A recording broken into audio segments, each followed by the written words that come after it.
y'all, welcome back to my channel. If you are new here, welcome to my side of YouTube. I'm making this video because it has been requested a few times and I am so sorry for the delay, and thank you all for bearing with me. That's why I take the extra steps to update you all in my Instagram stories. I update you all and let you know if I'm having any type of technical difficulties. You will see when I'm editing, or you'll see when I'm about to post. I do those things because I appreciate the support that you all give me. So when I keep y'all updated through my Insta stories, that's me saying thank you in return. In case you are not already aware, I already made a video about my entrepreneurship journey in Airbnb, and it's posted on my other channel, Miss Laquita. It is linked in the description box below in case you want to check it out. Even though I already made a video about my entrepreneurship journey on the Miss Laquita channel, on this channel, Quita So Lovely, a lot of you have expressed your interest to me of you wanting to start your own Airbnb. I'm going to talk about my experience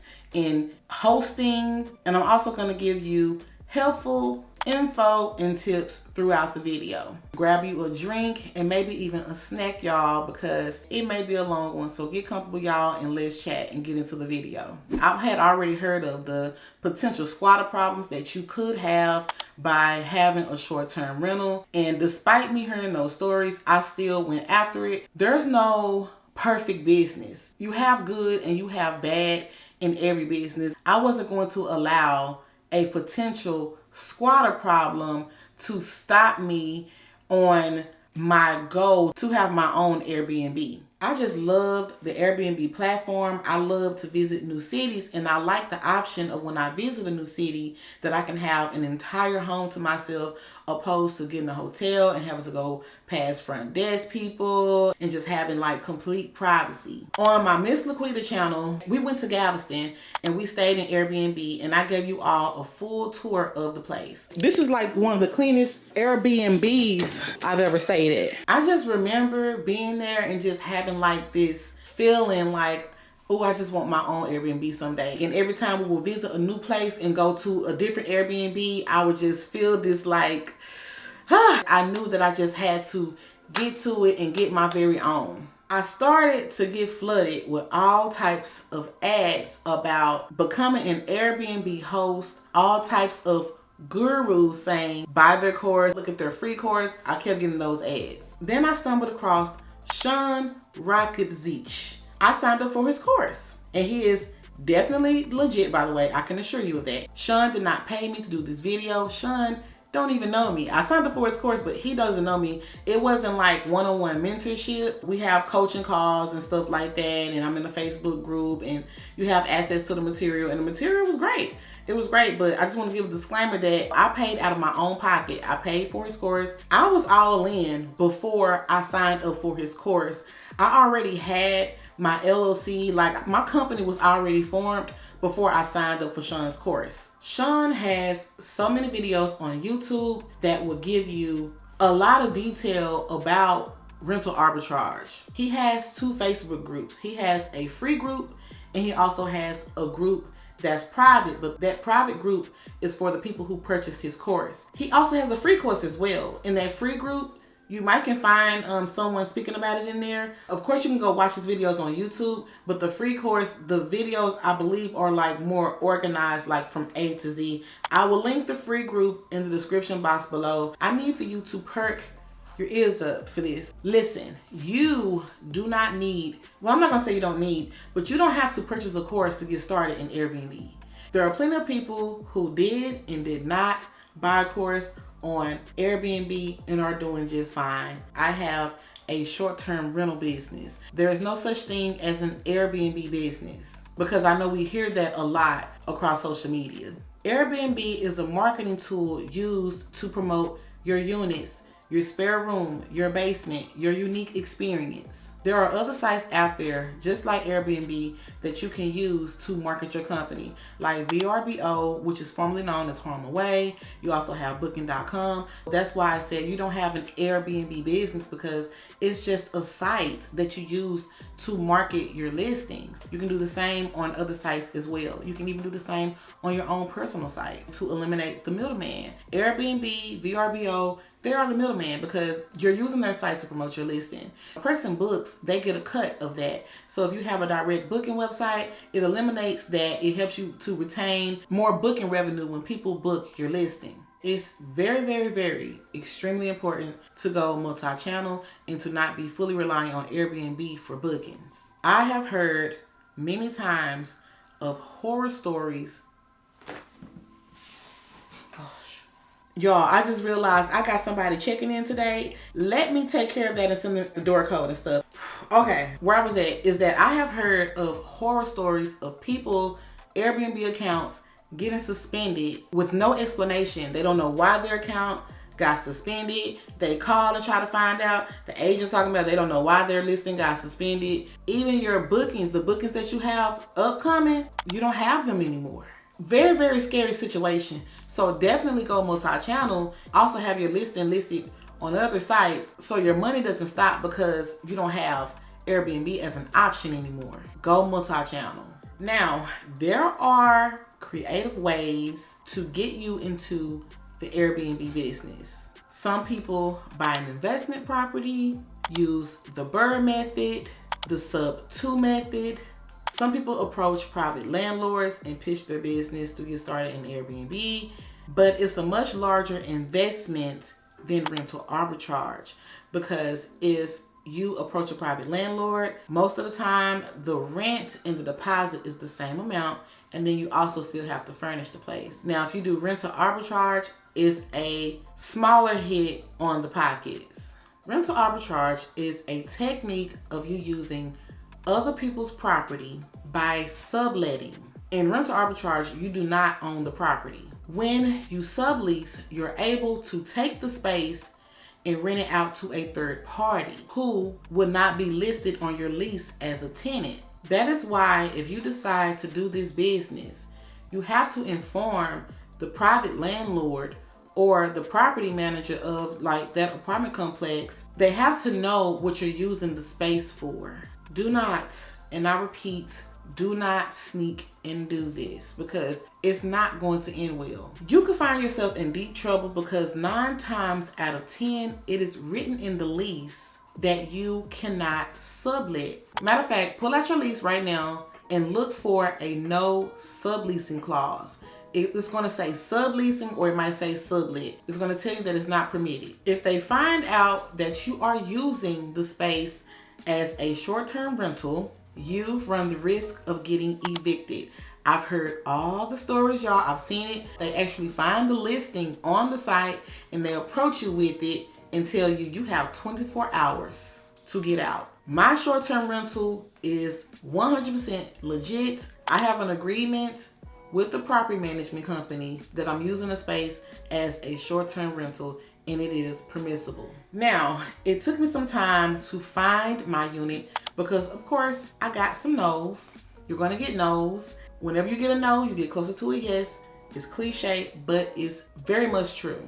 Getting told no is common in this business. Expect to get told no.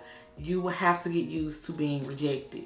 In order to find a unit, you're going to have to pitch your business. Whether you decide to go the private landlord route or if you decide to go like the apartment complex route, you're going to have to approach those people. And the way that you can pitch your business is by emailing them or picking up the phone and calling them. You have to follow up with these people.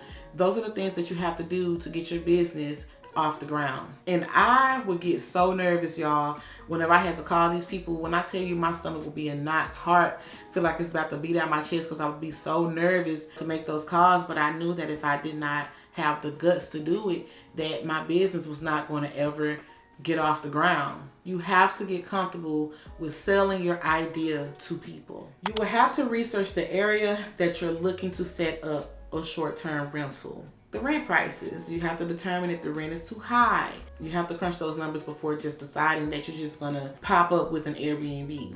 A lot of people use AirDNA to research the market. I ran the numbers more times than I can count. You must look at your competition, look at their listings as a whole. Take a look at their decor, their prices, their calendars. You have to figure out how you can beat your competition, how you can make your unit look better than everybody else's. When you post your listing on these websites, you are in competition. You are in competition with everybody. So you have to make your unit desirable. You want people to book your unit over everybody else's. When I got my yes, I paid my deposits and I signed 3 leases, all with the same property management company. I first had 2 1-bedroom apartments, and then less than a week later, I added on a 2-bedroom apartment. I decided to let the leases go for the 2 1-bedroom apartments, which means I forfeited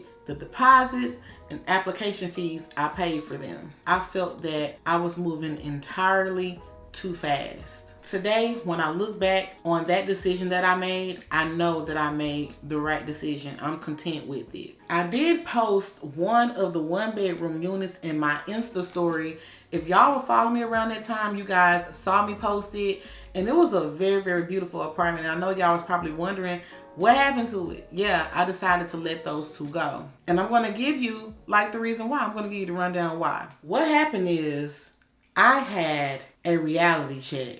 I thought to myself, what if I don't get enough bookings to cover these 3 apartments and I'm responsible for paying the full or the partial, whatever is left, whatever balance is left over, I'm responsible for paying that. I also have a family and we also have monthly expenses as well. What if I have to break the leases and then I owe all this money and then I ruin my credit? Y'all don't hear about these bad situations some of these hosts have been in and are currently in because no one wants to publicize. It's humiliating, but the stories are out there. There are people out there who have had to sell their furniture at their unit. I see it all the time. Business just did not turn out how they would have liked for it to. Now they got to sell the furniture and they got to break the lease. They can't afford the leases, or having to get someone to take over their leases. It's not this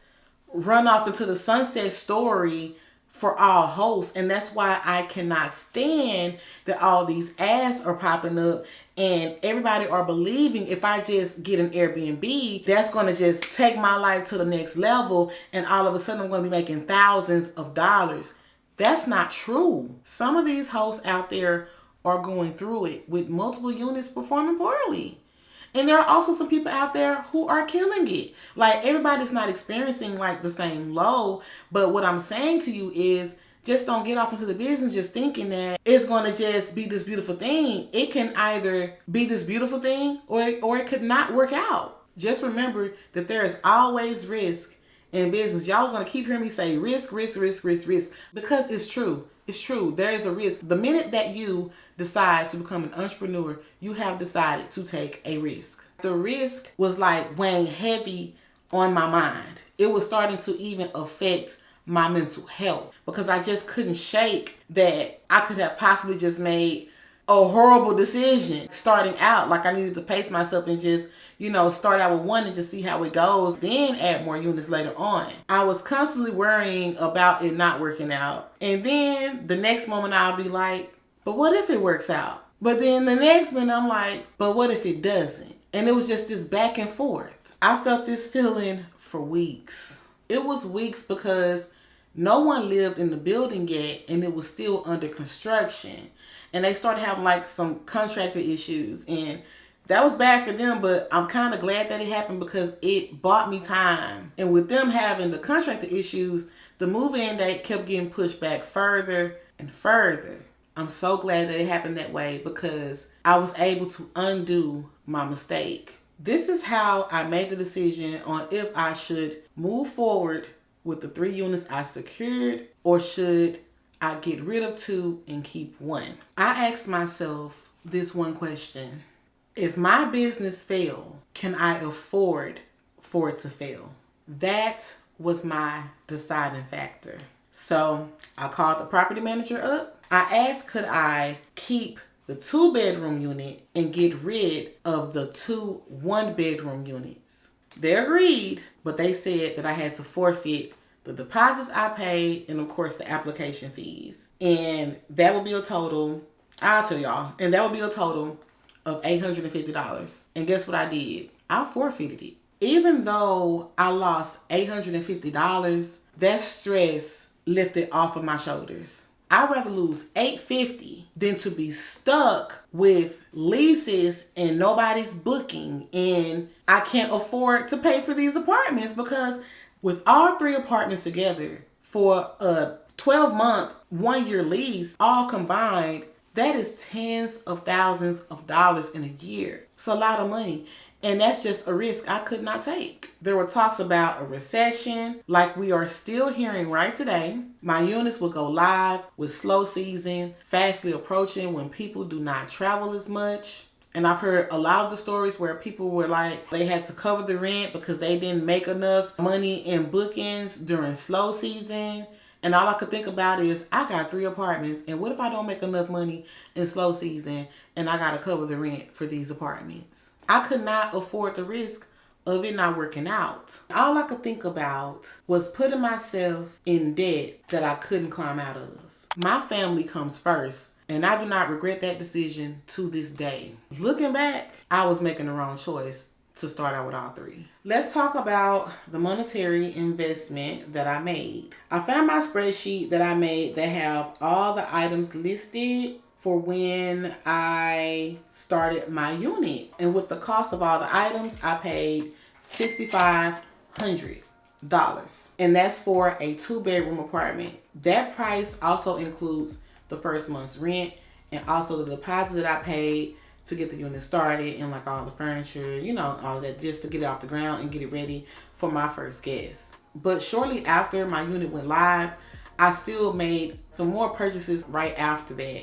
So that number really falls between $6,500 and $8,000.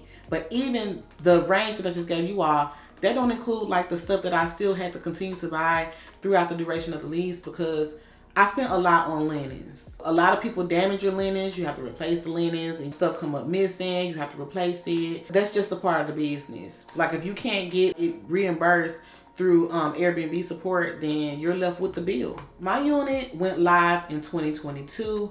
So I have been hosting for a year now. And within that year, I made $100,000. And next year, I'm on target to make $150,000. Business is booming. And listen, you can do it too by signing up for my free course. I will dangle a carrot in front of your face and give you just enough information to make you want to sign up for my real course at the end. I'm kidding, y'all. But tell me, when I first said that I made $100K my first year, did you believe me? Like, all jokes aside, like, did you believe that I made $100K my first year? Because that's what these gurus, these pop-up gurus, are doing on social media, y'all. I did this on purpose just to shake you, just in case that you are believing the hype. Like, y'all, anybody can say that they're making all this money. Like, anybody can say it. I'm not saying everybody's lying. I'm not saying that. You have to be careful. You have to do your research first. But don't just think you're going to come off into this business and then you're going to roll off in the sunset. It can fail. It could be really, really great, and it could not be really, really great. It could not be really, really great for some time and then become really, really great. But if you jumping into this business just solely for the money, don't do it. Don't do it, because you can find yourself in a bad situation. You got to be good with people. Unless you're going to have somebody running your business for you and somebody is running the day-to-day for your business. Because there are people who money long and they come into the business and they just have the money. And they put the money behind the business and they put people in place to run the business, and they go off and they doing something else and forming another business. A lot of people do that. But if your money is not long and you're the one that's sitting here handling all of the messaging with these people and you don't even like to talk to people, you know what I'm saying? And then the business start failing and you're not informed enough, you don't have enough information, don't just jump off into this for the money. There are just too many people preaching that you're just going to jump into this business and just start making thousands of dollars or millions of dollars by doing Airbnb. Some people are killing it at Airbnb, but there are also some people who are not killing it in Airbnb or in the short-term rental business. I'm going to say that. For the people who are not getting enough bookings, guess who's covering that rent? That host. That's reality. That's a possibility. I was just talking about this with my husband a few days ago, that I was just so thankful that we didn't have to come out of our pockets to cover, any rent that just could not get paid. or any expenses like for the internet, the utility bill, water, you know, the trash, you know, the sewer and all that stuff. When you're in this business, you know your competition because you know where your unit is at. So you know the people who you are competing with, who are in the same building as you, who are over a street next to you, who's across the street. You see your competition. And y'all, I have seen hosts go from 10 units to 4 units, from 6 units to 1 unit, from units to no units. You see who calendar stays full. You see who calendar doesn't stay full. So many people are preaching about the riches of this business, and so many people are jumping into this business, and a lot of people are jumping in with no knowledge. Now, let's talk about my experience with guests. I have had some wonderful guests. I've crossed paths with some pretty cool people, a lot of nice people, a lot of respectful people. I have also crossed paths with people who are just not so great. It's just a part of the business. It's normal. Everybody's not going to be a good guest. Someone has threw a party in my unit. People are going to smoke marijuana in your unit. That's one complaint that you will hear from like a lot of hosts. You're going to have some guests who are going to follow your house rules, and you're going to have some guests who look at rules like they were made to break. It's a part of the business, and I have learned that when these things happen, listen, it's just business, and I just let it roll off my shoulder. I'm not going to be sitting here thinking about it all day. It is very important to not have an emotional attachment to the things that you put into your unit, because if you do, you're going to always get upset about it. Some things may get damaged. Some things may go missing. One of my pillows missing. I did not let that affect me like mentally. I just let it roll off because it's happened like many times. If you let it constantly like get to you, it's something that you just can't get around. So what am I going to do? Get upset every time it happens? What problem is that going to solve? It's not going to solve anything. But overall, the majority of my guests, honestly, have been great. Like a lot of them leave the unit pretty clean. Of course, I've had moments where they didn't. Most of the time, they leave the unit and not like too bad of shape. The good guests have definitely outweighed the bad guests. Now, did I get rich doing Airbnb? No, I did not get rich. It was not as profitable as I would have liked for it to be, because of course we all, you know, set goals of how much you would like to make. So it wasn't as profitable as I would have liked for it to be. But even if it was, Airbnb is just not my niche. It's something that I wanted to do, and I gave it a try, and I tried it. If I really loved being a short-term rental host, I would definitely continue to do that, but that's just not the case for me. I despise the turnover rate. I don't like it. Twice I have had the opportunity of hosting long-term guests. The first time was for a month and 3 weeks. The second time was for a month and 2 weeks. The second long-term guest was a VRBO guest, and that's why I said go multi-channel. If it wasn't for me going multi-channel, I would have not gotten that long-term booking from VRBO. All of my VRBO guests have been wonderful. They have been great, and my nightly rate on VRBO is more than I have it listed with Airbnb. Like the person who stayed a month and 3 weeks, I made less than I made with the person who stayed a month and 2 weeks. And I don't mind telling you guys, like with the person who stayed the month and the 2 weeks, I made a few $100s shy of $4,000 off of that booking. I hope I said that right. Basically, I made almost $4K off of that booking. I loved hosting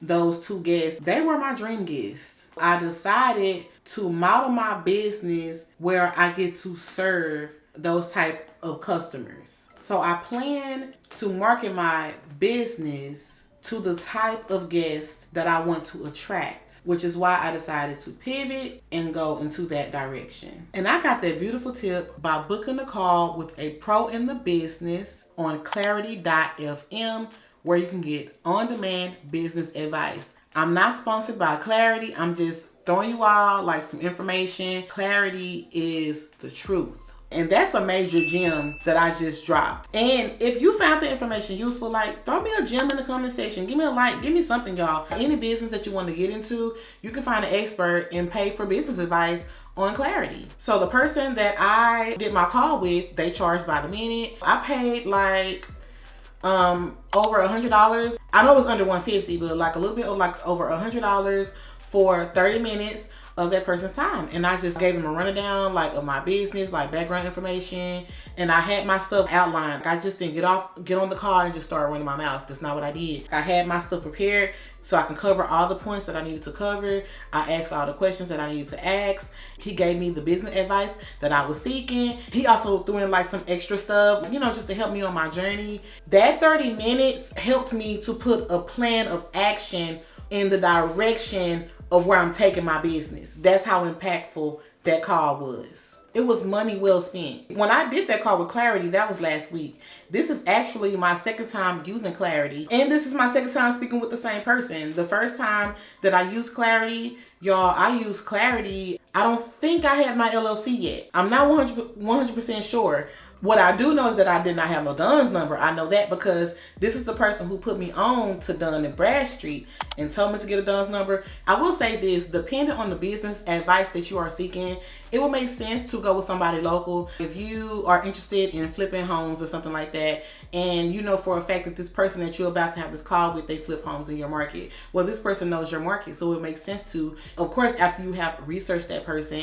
Even though I am like deciding to pivot, it's like I'm pivoting, like I'm not exactly doing what I was doing, but growing into something else. So me getting into this business, it's not like a low for me. Like it's not a down, it's not like a negative thing that I'm deciding to pivot my business. I'm growing into something greater. If I had never started this company, started hosting, the lane that I'm about to step in, like none of this wouldn't even be happening. So I am thankful to have had this opportunity to host on Airbnb because it has birthed new ideas. I'm not completely done with Airbnb though, because I do plan to use it as an exit strategy if my pivot, if things don't go quite as well as I thought that they will go, because like I told y'all, it's, you know, it's risk in business.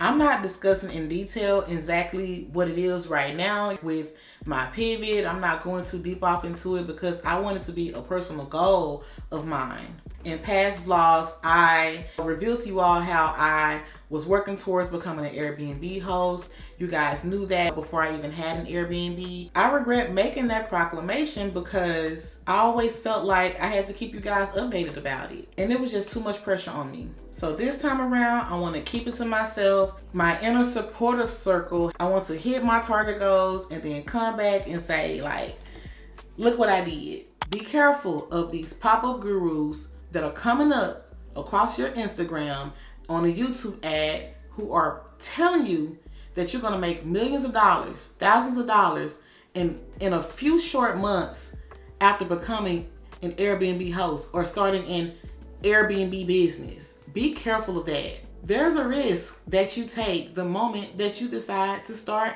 any business, whether it's Airbnb or not. There's a risk that you take of either making money or losing money, losing your investment, or it becoming like a money pit. That's the risk that you take the minute that you decide that you want to start a business. If you are okay with either outcome, then maybe you should make the plunge and start your business. Anyways, I hope that you all enjoyed this video, and I will see you all in the next one. Bye, y'all.